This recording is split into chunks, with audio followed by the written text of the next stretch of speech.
Hans, my first servant. You summoned me, my liege? I require you to go to our cellar and wrap your head with old but certainly gold yellow cables. For my benefit, for the wealth of my family, and my floating properties in premium locations. Yes, of course, my liege. But first, the intro. Very well.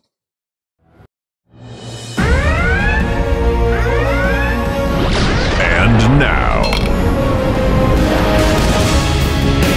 with the good smell of greed, this is the Sci-Fi News Video Review. With your hosts, Daniel and Jens. Welcome to the premium drinking channel here in YouTube. It's the German perspective with new tastes, new discoveries, and of course, strange new worlds lift us where suffering cannot reach. Hans, my trusted friend, Prost. Prost, mein Freund. This is good shit. Well, only real with 56 Kräuter. Oh, the Kräuterschnaps. My favorite is the pineapple schnapps, of course. Well, and we are going to talk about the 6th episode of Star Trek Strange New Worlds. Thanks for joining us. Subscribe and leave comments below. And Hans, my good and dear friend, you are going to take us through the 6th episode. Thank you, Franz. Yeah, in Lift Us Where Suffering Cannot Reach, Captain Pike and his fate are once again the focus of an episode with the help of one of the simplest and most effective methods to awaken outrage and incomprehension in the audience, namely the use of a child who experienced both physical and mental violence. An attempt is made to convey a moral dilemma to the viewer.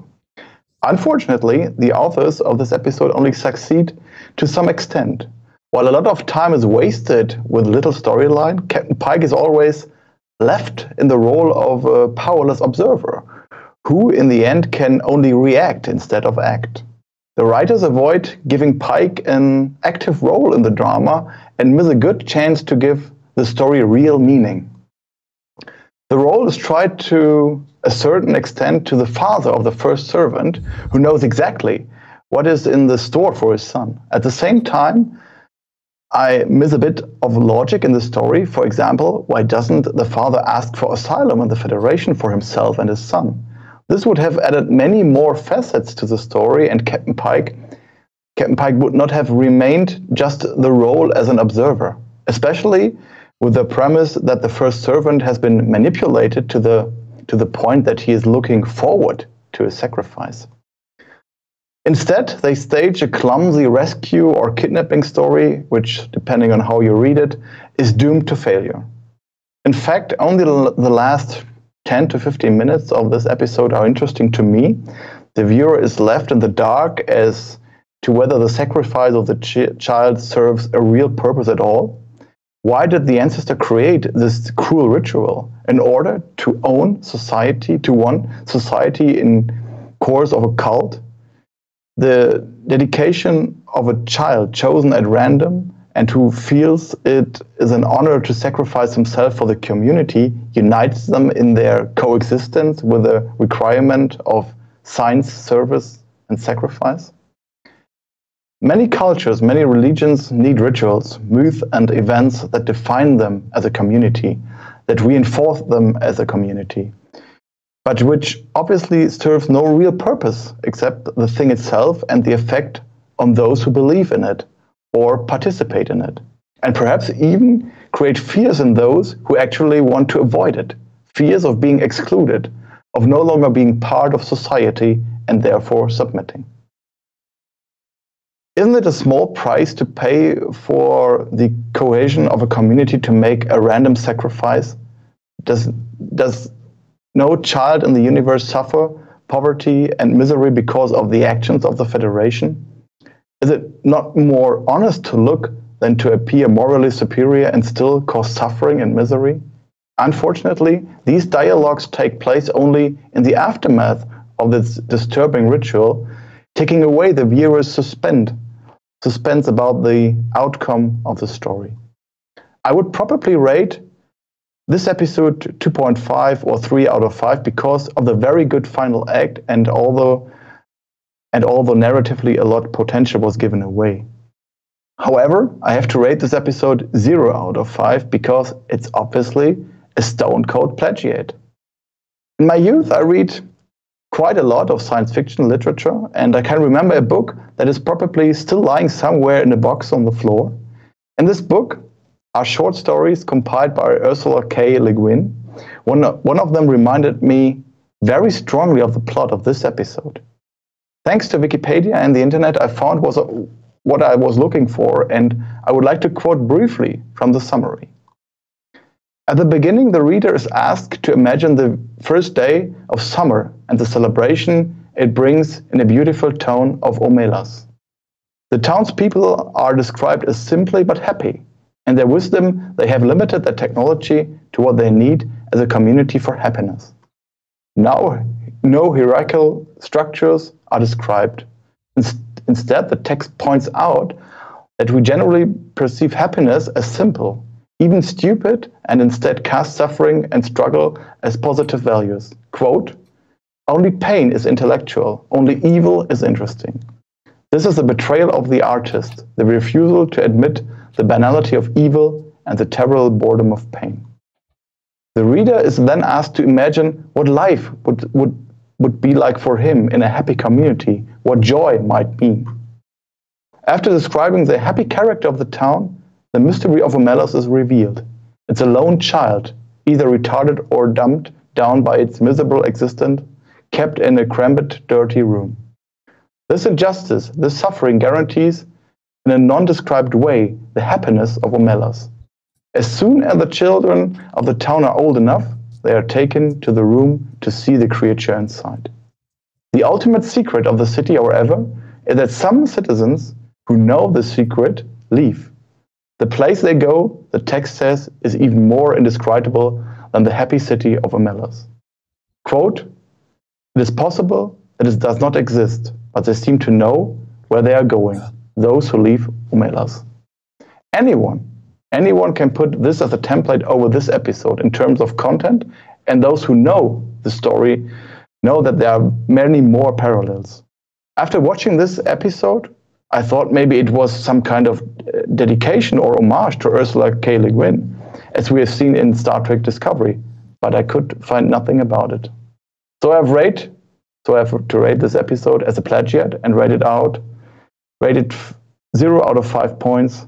Franz, mein Freund, your turn. Thank you for this story from your childhood, Hans. Thank you very much. Well, guys, how about Captain Pike's hair? Seriously, it seems to grow bigger and bigger every week. It's kind of like my expectations for this show since the Orville launched into new horizons.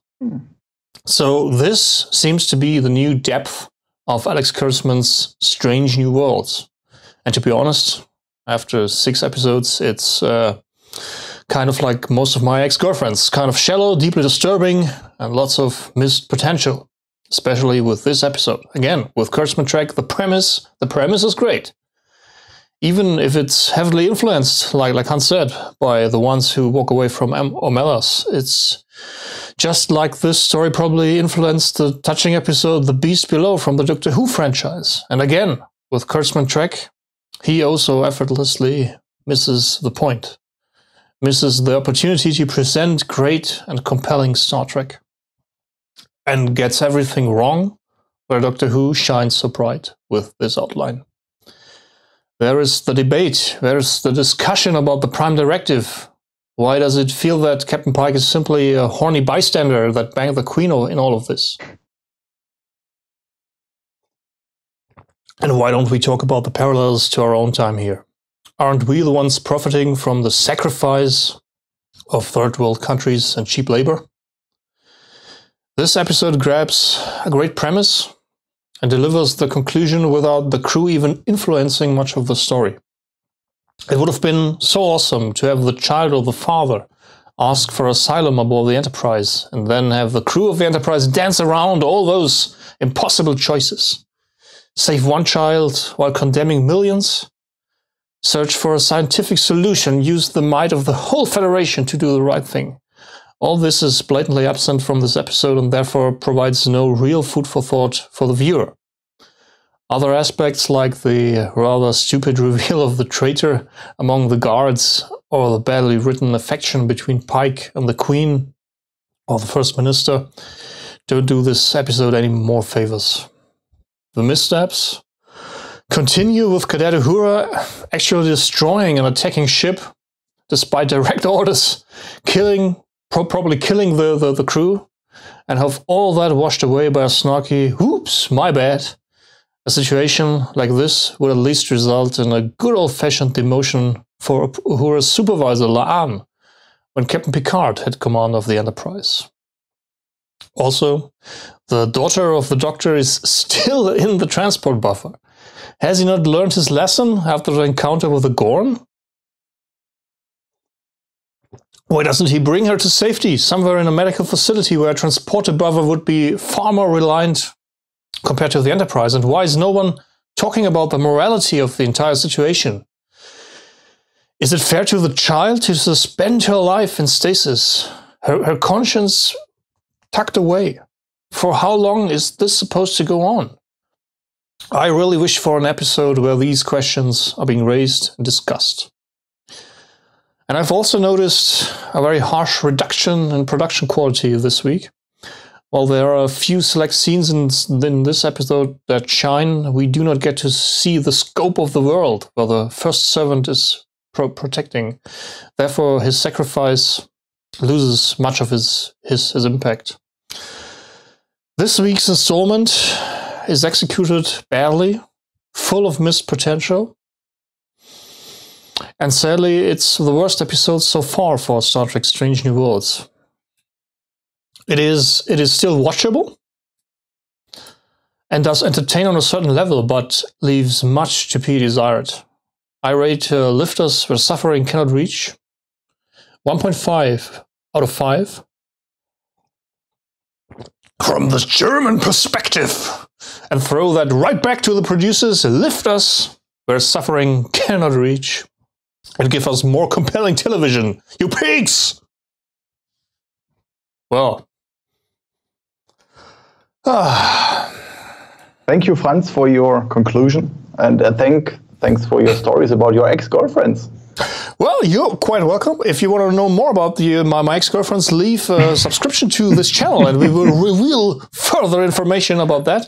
Pictures and everything. I've got an OnlyFans account as well, so make sure to check that out as well. And we are very much looking forward to your feedback for this week's episode, Lifters Where Suffering Cannot Reach. It was a very hard decision in terms of rating for us, wasn't it, Hans? Yes, of course, but about the plagiat, for me, yeah, it's 0 out of 5 points, because there's no redeeming quality. Weiter geht's. No redeeming quality, yeah, right. Well, we are very much looking forward to your feedback. 0 out of 5 is a harsh vote for this week's episode, and it's primarily based on the story itself, or did you find it at least a bit entertaining? I find it a bit entertaining, yes, but there about the situation, about the plagiat, I think, yeah, it's 0 out of 5 for me. I see. Well, let us know what you think, and we will see us next week for the German perspective for Strange New Worlds. Take care, guys. Bye-bye. Bye.